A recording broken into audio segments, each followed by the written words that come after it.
All right. So Ubisoft is, of course, releasing Assassin's Creed Shadows. They decided to break from the norm. You know, they normally do pretty historically accurate things. Normally, the individual you play as is historically accurate. Normally, the ethnicity or sort of geographical location, you know, the traditional geographical location meets the ethnicity of the person you're playing as. Ethnically, that sort of, you know, ancestral individual. So they broke from that and did Yasuke or Yasuke, the black samurai who wasn't a samurai, was just a basically glorified slave, who from all history books was clearly African. African American. It didn't exist at that point in history. Yeah, pretty certain that time frame works. But according to Ubisoft, you're black, you're African American. This is some gameplay. You want to play this culture?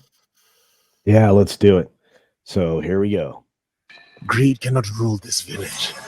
Not while I have breath in my lungs and a bleed. Can you hear it? Side note.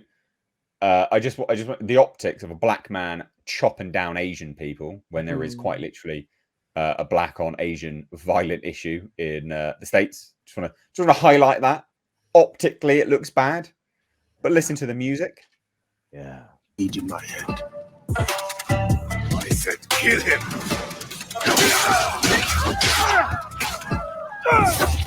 I'll wash away his failure with your blood. You will have to spill it first. That's right. We can stop that now. It's more of the same. It's basically he's black, therefore the only black man in the game gets hip hop inspired beats to fight as, because he's African American, but he's not. But he is. Maybe you don't want the big finish. Oh, is there more? I'll keep going then. Yeah. There.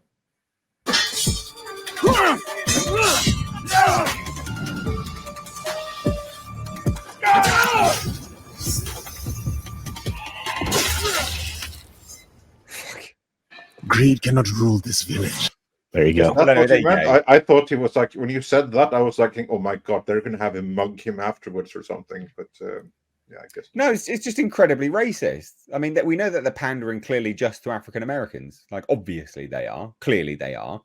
And like, he's African. If you like Ubisoft, if you wanted to show Yasuke as he was, you'd be having some like bongo drums or something like that, mate. Okay, not hip hop beats mixed with like some generic Oriental shit. Like, you just wouldn't do that, would you? Like, it's very clearly racist. Very clearly. Like, he's black. Oh, he's African American. No, mate. What? Yasuke wasn't African American. You plums. But that's not the only thing. Following historical error complaints, Assassin. I thought you had narrative consultants working on this. Well, where's the historical errors? I thought you had Japanese specific. There's some square mats. Not only that, they've got these sakura trees out in bloom, whilst they're also like picking rice fields as well. Like, so those things don't happen at the same time, like, because the seasons, you know, work a certain way, obviously. So that's dumb as well. It's just so many dumb things. So I just thought this was a bit of fun, really. I look. I mean, we were pointing out all the different problems that they were going to have with this, but they really should have brought in some Japanese historians. It's just incredibly dumb. You know what I think? I think they probably did bring in some Japanese historians, people who knew their shit, and then they brought in, if not Sweet Baby Inc., then the likes of Sweet Baby Inc., and they overruled all of the things that the historian said, and the end result is what we get right here. There is, I think they meant, but like, Assassin's Creed is, you know, known for its attention to historical details. Assassin's Creed Unity's rendition of Notre Dame helped rebuild the actual cathedral after the fire. Assassin's Creed Mirage's 9th century Baghdad, a city so faithfully recreated it made a historian cry. But they're like, yeah, but he's black, so hip hop, guys, hip hop, because he's black. And they got cornrows in there. Dude's got cornrows, right? Is it? Yeah, he never does, doesn't Yeah, he? he does. Yeah. Yeah, historically accurate. Maybe they did have cornrows in the 15th century or whenever it was. I mean, it's just yeah, it's weird this, because I saw the when we sort of before did a bit of research, and one of the main one of the main researchers in it, or one of the main historians, I think, is a Japanese lady, but she's sort of a super woke Japanese lady though. That's really She's into like kiddie fiddling and stuff. Isn't she's she? yeah, she like did a PhD or whatever on male adult and child relationships. So so a weirdo. Yeah, so what they did, I can only imagine, is that they at some point in the process wanted to make it as, you know, as completely faithful and accurate as possible, and and then decided, you know, made a deliberate artistic decision that we're going to just put a layer of whatever crazy wokeness on top of it, like just giving him cornrows or whatever, or not interested in making a pagoda look like a real Japanese pagoda or whatever it is. So it's trash. It's just another piece of trash. Yeah, propaganda. Yeah, I shan't be buying it or playing it. Andre, I've not heard your thoughts on this yet. Actually, to be fair, I don't think we've had a stream together about any of this. Get your thoughts on all this nonsense. I have a few thoughts. Like, some of them I've said already, because like this is all obviously one big virtue signal, and I think there's kind of like a push for Yasuke right now for some weird reason, because he's getting his own upcoming series on Netflix, and I first heard about him in conjunction with Shogun. Remember that from just a few months back, when you had some people complaining, why the hell were there no black people? There were black samurai. Yasuke. That's the first time I ever heard about them, and since then he's just kept popping up in announcements. So yeah, movie coming. There already is a Netflix animated series, and then this game right here. So there seems to be someone trying to rewrite history with Yasuke. So that's kind of like my thoughts here. This is just the latest installment in a concerted effort. Like, Bo, yeah, I saw you reacting there, but look it up. Look it up. There already is Netflix series. Movie is announced, and that came just before this, and then we get this. So there's a concerted effort here to rewrite history. I think it's really nefarious and messed up. And sorry. Yeah, no, carry on. Let me hear what you have to say, Bo. Yeah, no, I don't know what you thought my expression was. I completely agree with you. 100% agree with you. I've written a couple of articles about the war on history. I've done a bit of content talking about that. Not only do they want to destroy our civil society and our politics and our culture, they mean to rewrite history, which is one of the most sort of malevolent things it's possible to do. And it's sort of socialism or even communism 101.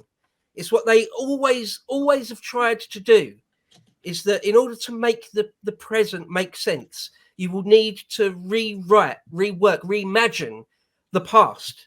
And it's what they do from Marx onwards, Lenin, Stalin, all of them. You have to rewrite history to make it make sense. So in our time, in this example, the idea that black people, for example, sub-Saharan Africans, played an important part in medieval Japan or or ancient England, in Roman era England, black people played an important part. You have to rewrite history. You have to pervert historical fact. So you're absolutely right, Andre. I couldn't agree with you more. You're absolutely right. Yeah, and just to add to what you were saying right there, because you had the same thing in Vikings Valhalla, where they also took a historic character, Jarl Håkon, which is a white male, and they turned him into a black woman for the Netflix series Vikings Valhalla. And just for shits and giggles, I just went into Google right now as you were talking to look at like the question. I just searched for like Black Earl in Vikings Valhalla, And then look at what comes up here. People also ask, why is there a black Jarl in Vikings Valhalla? And then this comes up on Google. The perception that all Vikings were white is false. There were many black and dark-skinned Vikings who traveled all over the world. This comes up on Google. And it's a complete and total falsification of history. Yeah. Yeah. It's an absolute fabrication. I think that's what's going on here. Like, we now see it. But this is what we like. This is straight out of the 1984 playbook. I think that's what's going on here. So I think it's really nefarious because, again, this is a break of tradition. What they really needed to do here was okay, find some black empire in Africa, in sub-Saharan Africa. Go back in history and find a great, cool black empire run by blacks that people know about today, or at least some people have heard about. And do a story there, and have one of the Vikings, not Vikings, but one of the warriors from that society, whatever it may have been, because I'm sure there must have been some society like that, wasn't there? I can't think of any top of my head, but there must have been. Well, again, this game's set in the Edo period, I believe, and there's so much historical inaccuracy. Let me just add one more thing to the fire. First of all, he would not be wearing cornrows if he was a proper samurai. He would not be wearing his hair that way. He would have, at best, a top knot that may be braided, but the front part of his head would be shaved in order to keep him cool in the giant helmet that he's wearing. So there's so much historical inaccuracy. Not only that, his hair would not be in cornrows. It would be down. If you were wearing your helmet, your hair was down. It wasn't tied up. So there's so much here that, I mean, it takes 2 minutes of just doing a tiny little bit of research to find out just how broken this stuff is. You know, and we can pick apart the historical stuff for sure, but Andre is right to try to go searching for a way to make this game that isn't as offensive as it is. Like, you know, somehow he was sent as part of a trade delegation to another place and ended up in Japan mysteriously. And, you know, found his way into a kind person, which there would have been very few of, because guess what? They were incredibly xenophobic back then. So, anyway, I mean, yeah, you know, and the fact that, you know, this person did exist in actual history, but there is no record of him being any of these things. You know, the amount of dumb here is staggering. Anyway, if I could say another word just about sort of. Yeah. The rewrite of history, again, building on what Andre said, mentioned 1984. Yeah, it's to the point where some people on the dissident right, I think, including myself, mentioned 1984 a bit too much, but it's too perfect not to. If anyone knows 1984 or has read it, what Winston Smith does at the Ministry of Truth is rewrite history. It's that Big Brother tells you that something in history is now wrong, in inverted commas, and you have to redoctor all the documents in order to make it marry up with what the party wants in the present. Now that's not just an insanity born out of the mind of George Orwell. That is what communist and Soviet regimes have done. In the StreamYard studio culture, I put in a picture there. Don't know if you can see it. It's quite a famous picture. If you could pop it up for a moment. There's two images there where there's the real one at the top and the doctored one on the bottom. And that's obviously Yusuf Yugashvili, Uncle Joe Stalin. And next to him was Nikolai Yezhov, who was the head of the NKVD, the head of the secret police in the late 30s, responsible for the purging, or not responsible, but a man with lots and lots of blood on his hands. You know, when a gangster mafia boss, someone's done too many hits for them, they know too much. You then rub out that hitman because he knows too much. So that's exactly what happened. But Stalin decided to erase him from history. It's not that he's dead now or he's gone now. It's that he never existed. Okay. Now that's exactly what you see Winston Smith doing in 1984. And that's exactly what you see the wokeists doing now. Is that, no, it's not the case that we didn't know that black people played an important part in medieval Japan, and now we do. Or it wasn't that we weren't quite aware, we weren't quite sure whether or not black people played an important part in Roman era Britain. It's that it was always the case. it was always the case. There were always black Vikings. Now, this is insanity. This is something out of the mind of a psycho like Stalin or Big Brother in 1984. This is mad. This is inviting you to be mad. And it's evil. It's evil. I won't keep going, but that's what it is. You know, and they also found trans Vikings now. You heard about that? Right, of course. Yeah, of course. Oh, yeah, I've heard that. Yeah. Ridiculous. Absolutely ridiculous. We've got some super chats on this. So we've got one from Spartan Bot 1001 over on Streamlabs for $5. Says the Japanese historian they brought in is a Canadian-raised gender studies professor. Oh, there you go. Her books are about the child-adult relationships in ancient Buddhist monks from Japan. Her mother was also a red light district worker, and she's in denial. Yep. I mean, that speaks volumes, doesn't it? I mean, Jesus, why'd you hire that freak? Kalichioki super chats $2 says, Bo, you're absolutely correct. Ubisoft hired a woke LGBT Asian professor as a consultant on the game who has an affinity on writing male-on-male fan fiction.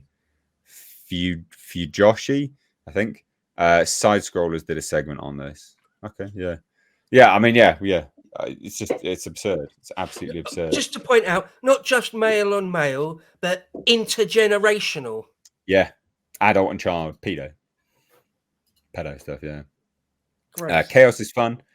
Says just need to top it off with some rooftop Koreans and homeless smackheads shuffling on. For fuck's sake.